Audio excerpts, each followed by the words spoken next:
গরম থেকে রেহাই পেতে বন্ধুদের নিয়ে দীর্ঘক্ষণ জলে দাপাদাপি। প্রবল গরমে এমন দৃশ্য তুফানগঞ্জের একমাত্র সুইমিং পুলে এমনই চেহারা ফুটে উঠল। তুফানগঞ্জ পুর এলাকার ৮ নম্বর ওয়ার্ডে অবস্থিত এই পুলটি তুফানগঞ্জের ফুসফুস নামে পরিচিত।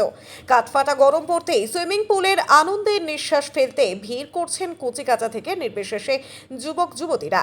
জলে নেমে উচ্ছ্বাস নিয়ে অনেকেই আবার নানান পোজে গ্রুপ সেলফি তুলছেন। এক কথায় গরম বাড়তেই সাঁতারুদের ভিড় সামলাতে হিমশিম খাচ্ছেন সুইমিং পুল কর্তৃপক্ষ।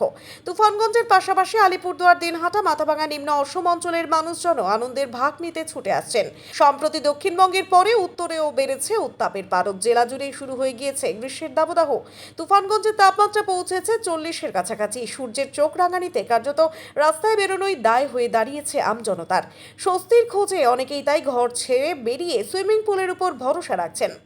প্রতি বছর এপ্রিল থেকেই শুরু হয়ে যায় সুইমিং পুলের সিজন। নিয়মিত সাঁতারুদের 6 দিনের পাশাপাশি শৌখিন সাঁতারুদের 5 দিন রয়েছে সাঁতারের ব্যবস্থা। প্রায় 6 মাস থেকে সাঁতার শেখার ব্যবস্থা।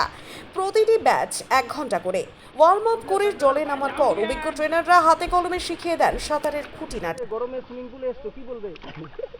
এই যে 40 ডিগ্রি 42 ডিগ্রি তাপমাত্রা চলতেছে, শরীরে তো প্রচুর মানে ফোসকা পড়ার মতো শরীর হয়ে যাচ্ছে, এত গরম। তার মধ্যে টাইম পাস করার জন্য কোনো জায়গা নাই, যেখানে যাচ্ছি গাছপালা কম, রৌদ্রটা বেশি। তার মধ্যে কি গেলাম, কোচবিহার থেকে তুফানগঞ্জে আসলাম সুইমিং পুলে, যাতে শরীরটাকে একটু তাপপ্রবাহ থেকে বাঁচাতে যায়। ঠিক আছে, কতজন আসছে? আমরা আসছি 3 জন। এর আগেও এসছিলে? এর আগেও আসছিলাম, তখন একটু ওয়েদারটা ভালো ছিল। আর এখন যে পরিবেশের পরিস্থিতি, যে তাপপ্রবাহ চলছে 42 ডিগ্রিতে 45 ডিগ্রি, আজকে তো আবার সতর্কতা জারি করছে, যে লু যে সতর্কতা জারি করে দিছে। এই তাপপ্রবাহের জন্য আমরা একটু ভাবলাম না, শরীরটাকে রিল্যাক্স করার জন্য একটু সুইমিংয়ে গিয়ে ইচ্ছে করে আসি। কিরকম আনন্দ করছো? খুব ভালো আনন্দ উপভোগ করতেছি। কতজন আসছো? আমরা 3 জন, বাদবাকিতে সবাই আসছে, দেখতে পাচ্ছেন মোটামুটি 15-20 জন তো এখানে আছে। কি নাম? আমার নাম আলী হোসেন, বাড়ি? বাড়ি কোচবিহার। যেহেতু মানে এই প্রচণ্ড তাপপ্রবাহে মানুষ অতিষ্ঠ, তার থেকে যে শীতল একটা পরিবেশ তৈরি করা। আর তুফানগঞ্জের সুইমিং পুলের অ্যারেঞ্জমেন্টটা সাধারণ মানুষের কাছে গ্রহণযোগ্য, যেই জন্য সুদূর কুচবিহার খালি না, দিনহাটা, মাথাভাঙ্গা, ধুবড়ি থেকে শুরু করে ফালাকাটা, হ্যাঁ, সর্বত্র, আলিপুরদুয়ার, কামাখ্যাগুড়ি, সর্বত্র থেকে প্রতিদিন, হ্যাঁ, এই শীতে মানে গরমের প্রভাব থেকে নিজেকে রক্ষা করার জন্য সুইমিং পুলে আসছে এবং তারাও আনন্দ উপভোগ করছে এখানে অ্যারেঞ্জমেন্ট সমস্ত মিলে। দক্ষিণ সাঁতারুদের কিরকম ভিড় বাড়ছে গরমে? রবি, শনি এবং ছুটির দিনগুলোতে প্রচণ্ড ভিড় হচ্ছে, রবিবার বিশেষ করে। আর এটা তো বৎসরের শুরু হবে, এইটা যত দিন যাবে আর এই রকম যদি তাপপ্রবাহ থাকে, তাহলে আমরা মানে এখানে প্রচুর লোক প্রতি বৎসরই, এবং এইবার তো যেহেতু তাপের মাত্রাটা বেশি, তাহলে লোক সংখ্যা দিন দিন বাড়বে। ট্রেনার কতজন রয়েছে? আমাদের অ্যাকচুয়ালি প্রশিক্ষণ চলে 3টা শিফটে। ট্রেনার রয়েছে 8 জন, তার সঙ্গে 3 জন মহিলা ট্রেনার রয়েছে। আর তাছাড়া মানে সরকারি স্বীকৃত ট্রেনার রয়েছে 2 জন। আর তাছাড়া অন্যান্য গেস্ট ট্রেনার দিয়ে আমাদের এই 8 জন ট্রেনার নিয়ে আমরা পুরো পুলটা পরিচালনা করি। প্রশিক্ষণ দিচ্ছে মানে কতজন স্টুডেন্ট রয়েছে?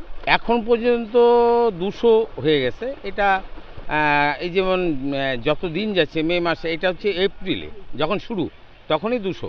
এখন সেটা সংখ্যা দিনকে দিন বাড়বে, প্রতিদিন এখানে ভর্তি হচ্ছে, কারণ এখানে খুব অল্প পয়সায় সাঁতার শেখানো হয়। প্রশিক্ষণ আমরা বাৎসরিক ছাত্রদের ক্ষেত্রে 400 টাকা।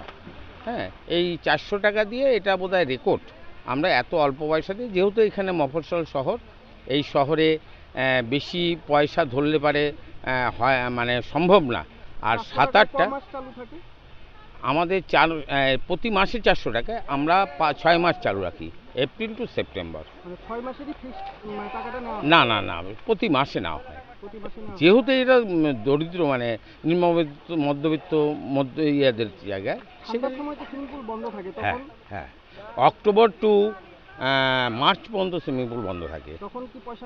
না, কোনো রকম পয়সা নেওয়া হয় না। যখন শুরু, হ্যাঁ, গরমে যখন অ্যাডমিশন হলো, ওই অ্যাডমিশনের সময় থেকেই শুরু হয় তার চার্জটা নেওয়া। 400 টাকা করে নেওয়া হয় ছাত্রদের ক্ষেত্রে। আর বয়স্কদের ক্ষেত্রে যেমন তাদের 100 টাকা পার ঘন্টা, এবং কস্টিউমটা অবশ্যই পরতে হবে। হ্যাঁ, এইটা। আপনার নাম, দায়িত্ব? আমি ভোলা সাহা। আমি সুইমিং পুলের এই ম্যানেজমেন্ট কমিটি এবং একজন প্রশিক্ষক তার পাশাপাশি অফিস মেনটেন করি।